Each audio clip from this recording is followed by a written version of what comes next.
नमस्कार दोस्तों, आपके अपने YouTube channel new education institute सूची में मैं विनय सर आप सभी का चैनल में स्वागत करता हूं। हम लोग कक्षा 11 और 12 को दृष्टि में रखते हुए देखते क्या है, हमारे पास एक टॉपिक होता है जिसको वेक्टर या सदिश बीजगणित के नाम से जाना जाता है। कक्षा 12 में अगर इसे हम पढ़ेंगे तो मैथ में पढ़ेंगे, ठीक है। लगभग तो बोर्ड पेपर में कितने नंबर का आता है? 12 नंबर का आता है। इसलिए हम लोग चाहेंगे कि 12 नंबर पेपर में आए तो छूटने ना पाए। तो इसमें कुछ चीज़ें जो होती हैं वो कॉमन होती हैं, जो कि 11th से भी मैच करती हैं और 12 में फिजिक्स से भी मैच करती हैं। जैसे दो सदिशों दो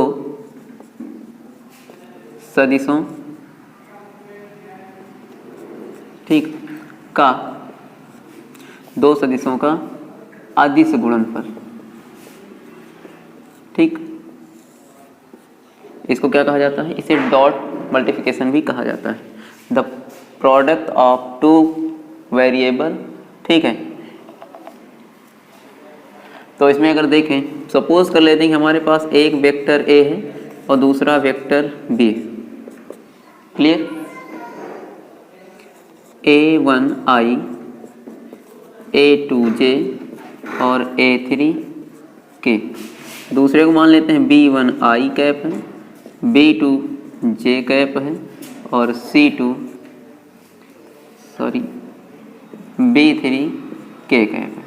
तो अगर आपसे कह दिया जाए कि vector A dot vector B, अदिश को हम डॉट गुणा कहते हैं। कौन सा गुणा? डॉट गुणा। तो डॉट मल्टीप्लिकेशन भी कह सकते हैं। तो A डॉट B अगर फाइंड करना है तो आप पहले लिख लेंगे A1 A2j और A3k। इसी प्रकार अगर हम देखें तो यहाँ अगर सेकेंड वाला फंक्शन क्या है हमारे पास, B1i और B2j और प्लस का B3k, इतना होगा। अगर आप इनका डॉट मल्टीप्लिकेशन करते हैं तो एक चीज़ ध्यान रखिएगा, मल्टीप्लिकेशन बता देते हैं, उसका फॉर्मूला बता देते हैं। तो A1 और B1 का आपको मल्टीप्लाई कर लेना है, I का मल्टीप्लाई J और J का कर लेना है और K और K का। इतनी बातें क्लियर हुई। यही अगर ऐड या सब्ट्रैक्ट कर लेना है, ये इसका उत्तर होगा। शर्त ये है कि अगर क्वेश्चन ये उठ रहा होगा कि हम लोग नॉर्मल मैथ जो पढ़ते हैं उसमें I का गुणा I से भी होगा, J से भी होगा, K से भी होगा, तो होता सभी से है, लेकिन अन्य राशियाँ जो होती हैं वो 0 हो जाती हैं। कैसे? अगर आपके पास I और डॉट I लिखा है और J डॉट J लिखा है और K डॉट K लिखा है,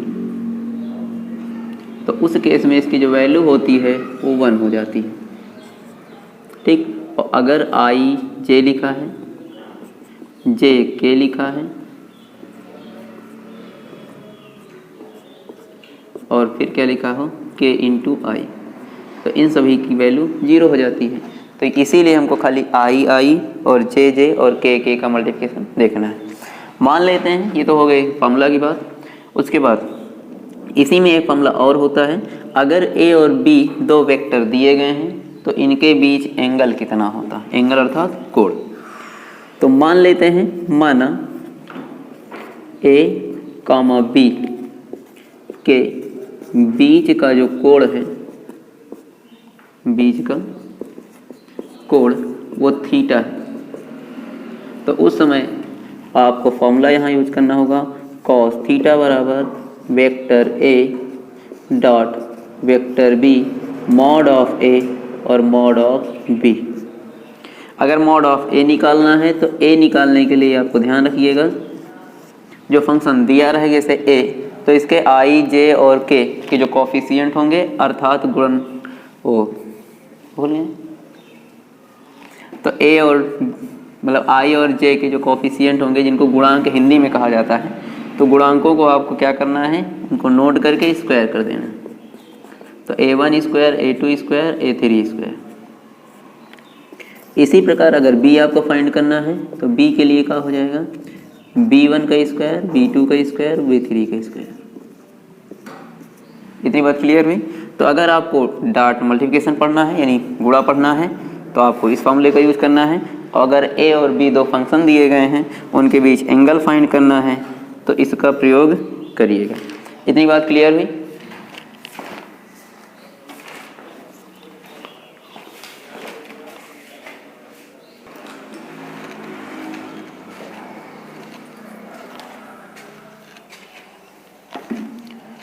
तो इसमें देखते हैं क्वेश्चन नंबर फर्स्ट हमारे पास क्या दिया गया है। क्वेश्चन नंबर फर्स्ट दिया गया आपके पास कि यदि a ठीक है बराबर 3i + 4j और -2k कैप्स अप में लगा हुआ है, यूनिट वेक्टर होता है, और b आपके पास इस प्रकार दिया गया है, तो ज्ञात क्या करना है आपको a डॉट b फाइंड करना है और साथ में आपको एंगल भी फाइंड करना है।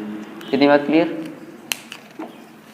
तो आगे देखते हैं। सबसे पहले हम लोग करेंगे क्या, वेक्टर a बराबर जो दिया है उसको हम डायरेक्ट फाइंड करने चल रहे हैं। तो a 3i प्लस का 4j -2k,